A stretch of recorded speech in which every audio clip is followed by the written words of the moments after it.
Hello students, आज हम करेंगे +2 का एक टॉपिक रिलेशन एंड फंक्शन। देखो, रिलेशन और फंक्शन करने से पहले आपको नंबर्स के बारे में पता होना ज़रूरी है। नंबर्स क्या होते हैं? देखो, नंबर नेचुरल नंबर होते हैं, होल नंबर होते हैं, इंटीजर्स होते हैं।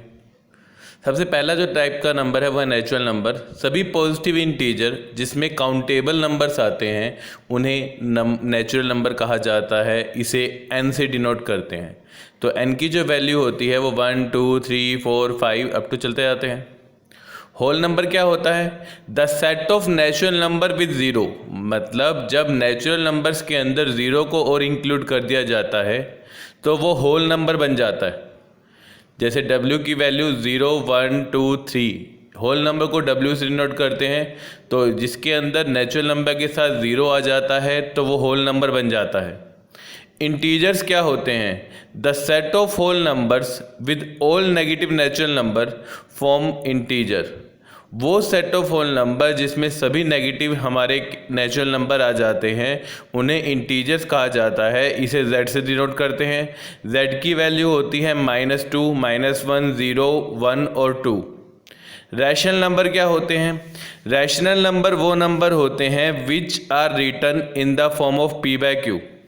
मतलब जिन्हें न्यूमरेटर और डिनोमिनेटर की फॉर्म में लिखा जाता है उन्हें हम क्या बोलते हैं? नेचुरल नंबर बोलते हैं, रैशनल नंबर बोलते हैं। रैशनल नंबर को हम क्यू से डिनोट करते हैं। जैसे 1/2 हो गया, 1/3 हो गया, ये सब हमारे क्या हैं? रैशनल नंबर है।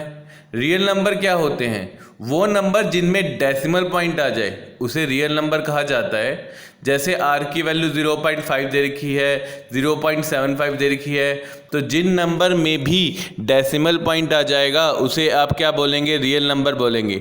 इरेशनल नंबर क्या होता है? वो नंबर जिसके अंदर कोई टर्मिनेटिंग डिजिट ना हो, मतलब पॉइंटों के बाद डिजिट्स रिपीट होती रहे, उसे इरेशनल नंबर कहा जाता है। रिलेशन किसे कहते हैं? एक रिलेशन जो होता है, एक सेट होता है ए का सेट बी के साथ, वो सबसेट होता है ए क्रॉस बी का, जिसमें डोमेन जो होती है वो फर्स्ट एलिमेंट होता है और जो सेकंड एलिमेंट होता है उसे रेंज कहते हैं। मान लीजिए आपको ऑर्डर पेयर दिए हुए हैं 1 1 2 4 3 9 4 6, तो इसमें जो आगे वाली वैल्यू है 1 2 3 4 ये डोमेन है, और जो पीछे वाली वैल्यू है 1 4 9 16 ये हमारी रेंज है। तो आगे वाली वैल्यू क्या कहलाएगी? डोमेन कहलाएगी। पीछे वाली वैल्यू क्या कहलाएगी? रेंज कहलाएगी। रिलेशन के टाइप्स अगर स्टडी करें तो सबसे पहला टाइप्स का रिलेशन होता है आइडेंटिटी रिलेशन।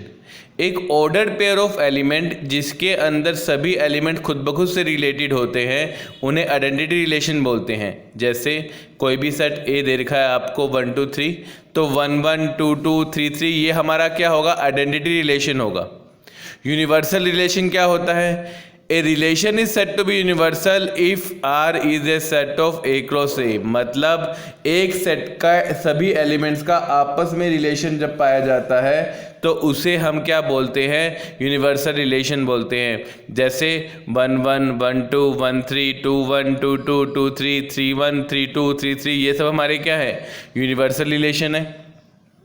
एक वाइड रिलेशन होता है। वाइड रिलेशन एम्पटी रिलेशन होता है जब किसी सेट ऑफ एलिमेंट्स में कोई भी चीज़ कॉमन नहीं होती है तो वो वाइड रिलेशन कहलाता है।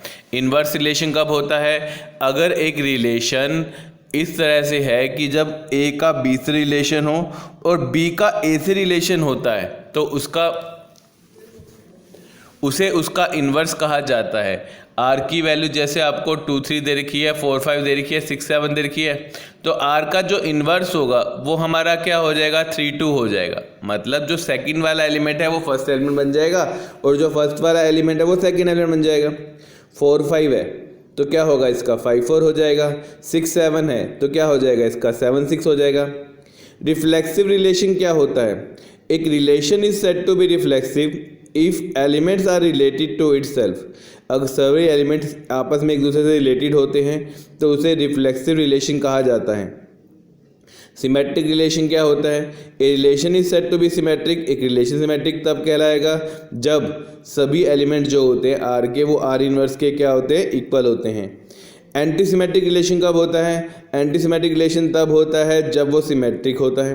अगर ए बी बिलोंग कर रहे हैं आर को, तो बी ए जो होता है बिलोंग कर रहा है आर को, वो हमारा क्या होगा? एंटी सिमेट्रिक रिलेशन होगा। ट्रांजिटिव रिलेशन कब होता है? ट्रांजिटिव रिलेशन तब होता है जब ए का रिलेशन बी के साथ है और बी का रिलेशन सी के साथ है और ए और सी का भी रिलेशन पाया जाता है, तो उसे हम क्या बोलते हैं? ट्रांजिटिव रिलेशन बोलते हैं। इक्विवेलेंस रिलेशन कब कहा जाएगा? जब एक सेट ऑफ एलिमेंट तीन प्रॉपर्टी सेटिस्फाई करते हैं, मतलब वो रिफ्लेक्सिव होने चाहिए, वो सिमेट्रिक होने चाहिए और वो ट्रांजिटिव होने चाहिए, तो वो रिलेशन क्या कहलाता है? इक्विवेलेंस रिलेशन कहलाता है। अब क्वेश्चन कैसे आते हैं रिलेशन के ऊपर? अगर आर एक रिलेशन है ग्रेटर देन का फ्रॉम ए 2 3 4 5 6 टू बी 2 4 5, मतलब जो हमने पहला एलिमेंट लेना है वो ए में से लेना है, दूसरा एलिमेंट जो लेना है वो बी में से लेना है, मतलब ए हमारी क्या है? डोमेन है और बी हमारा क्या है? रेंज है।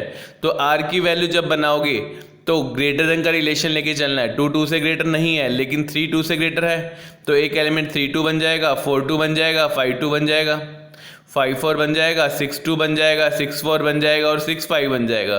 तो ये हमारा क्या बन जाएगा? रिलेशन बन जाएगा। आर इन्वर्स जब निकालेंगे तो वो 2 3 2 4 2 5 4 5 2 6 4 6 और 5 6 कहलाएगा।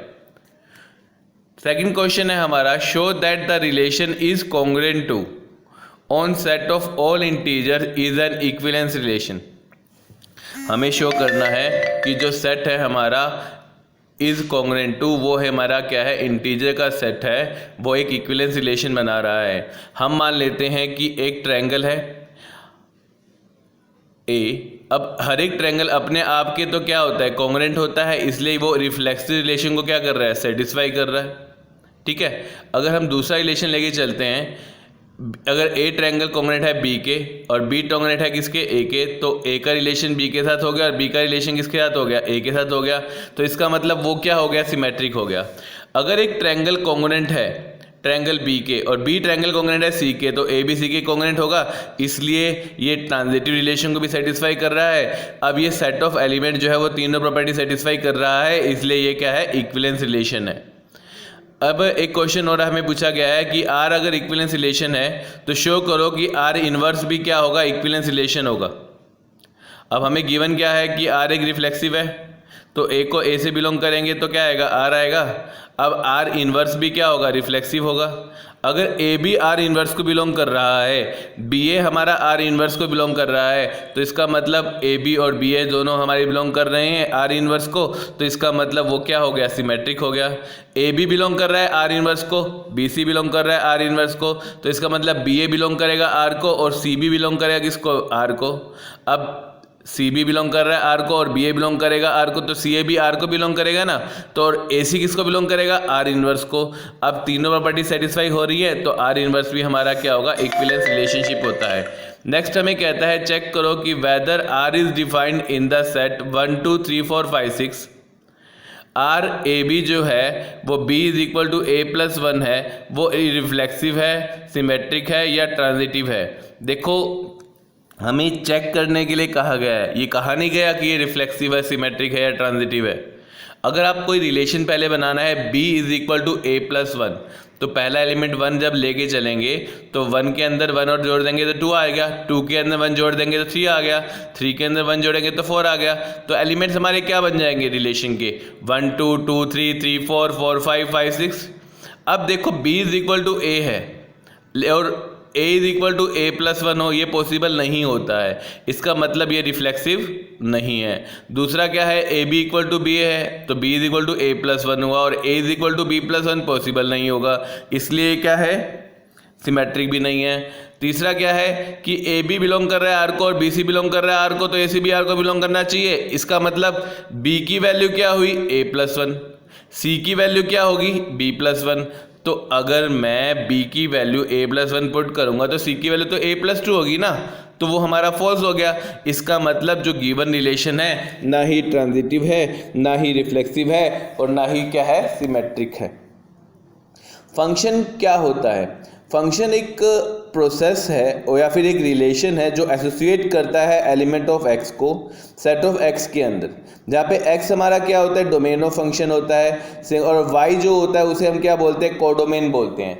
तो y is equal to function of x है, जहाँ पे x हमारा डोमेन है और y हमारा क्या है, कोडोमेन है।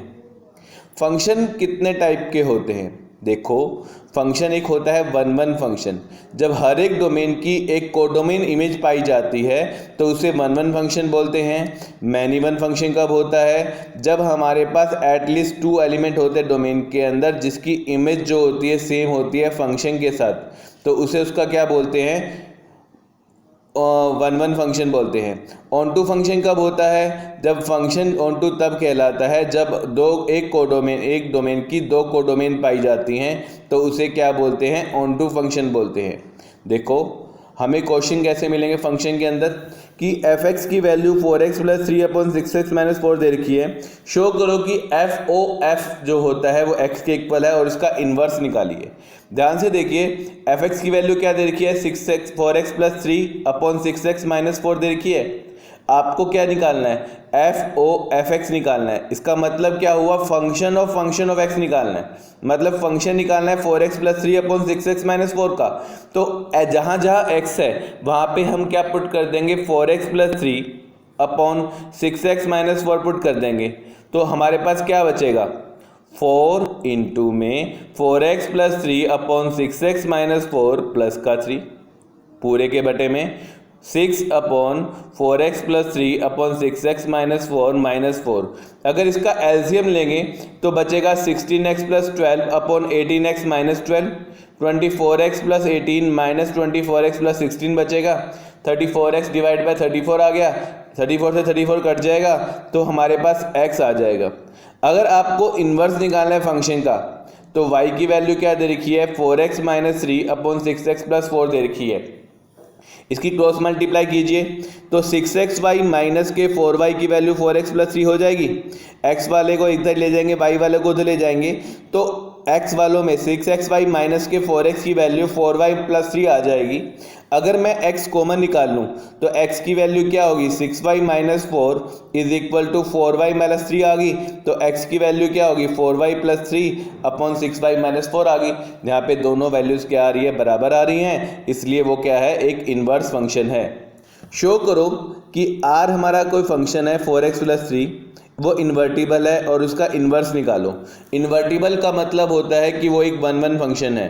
तो आपको हमने x1 x2 दो हमने रियल नंबर मांग लिए, तो fx1 की वैल्यू 4x1 + 3 है, fx2 की वैल्यू 4x2 + 3 है। दोनों फंक्शन अगर इक्वल हैं तो 4x1 + 3 की वैल्यू 4x2 + 3 के इक्वल होगी, 4x1 की वैल्यू 4x2 के इक्वल होगी और x1 x2 हमारे क्या हो जाएंगे, वन वन फंक्शन हो जाएंगे।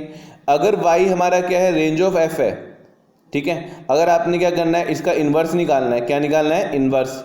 तो y की वैल्यू क्या है, 4x + 3 है, 4x की वैल्यू क्या होगी, y - 3 होगी, x की वैल्यू क्या होगी, y - 3 डिवाइड बाय क्या होगा, 4 हो जाएगा, जो कि हमारा क्या होता है, इन्वर्स फंक्शन होता है। इसका मतलब f इन्वर्स y जो होगा वो y - 3/4 के क्या होगा, इक्वल हो जाएगा। Hope you enjoy the video. ये वीडियो BCA फर्स्ट टाइम के लिए और +2 वाले स्टूडेंट्स के लिए है। जिनको इनके बारे में नॉलेज लेनी है वो इस वीडियो को देखें, शेयर करें, लाइक करें और सब्सक्राइब करें।